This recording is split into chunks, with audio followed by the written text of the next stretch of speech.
பிரான்சில் பணியாளர்கள் பற்றாக்குறை உள்ள துறைகளில் பணிபுரியும் வெளிநாட்டவர்களுக்கு வழங்கப்படும் குடியிருப்பு அனுமதி குறித்த புதிய புள்ளி விவரங்களை உள்துறை அமைச்சு வெளியிட்டுள்ளது. 2026ஆம் ஆண்டின் தொடக்கத்திலும் இதே நிலை நீடிப்பதாக அமைச்சர் தெரிவித்துள்ளார். கடந்த ஆண்டில் தட்டுப்பாடுள்ள துறைகளில் பணியாற்றிய வெறும் 1655 வெளிநாட்டு தொழிலாளர்களுக்கு மட்டுமே குடியிருப்பு அனுமதி வழங்கப்பட்டது.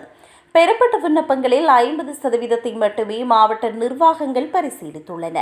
2025ஆம் ஆண்டு மே மாதம் புதுப்பிக்கப்பட்ட பட்டியலின்படி பிரான்சில் சுமார் 80 தொழில்கள் அதிக தேவையுள்ள துறைகளாக கருதப்படுகின்றன. இந்த துறைகளில் முறையான ஆவணங்களின்றி பணியாற்றுபவர்கள் குறிப்பிட்ட நிபந்தனைகளின் கீழ் குடியிருப்பு அனுமதிக்கு விண்ணப்பிக்க முடியும். இந்த அனுமதியை பெற விண்ணப்பதாரர் கடந்த 24 மாதங்களில் 12 மாதங்களுக்கான ஊதிய சீட்டுகளையும் பிரான்சில் 3 ஆண்டுகள் வசித்ததற்கான ஆதாரத்தையும் சமர்ப்பிக்க வேண்டும். இது தகுதியான தொழிலாளர்களை பணியில் தக்க வைக்க தொழில் வழங்குநர்களுக்கு உதவுகிறது.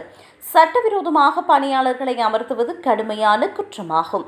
அவ்வாறு செய்யும் நிறுவனங்களுக்கு 30,000 யூரோ வரை அபராதமும் 5 ஆண்டுகள் வரை சிறை தண்டனையும் விதிக்கப்பட வாய்ப்புள்ளது என்று சட்டம் எச்சரிக்கிறது.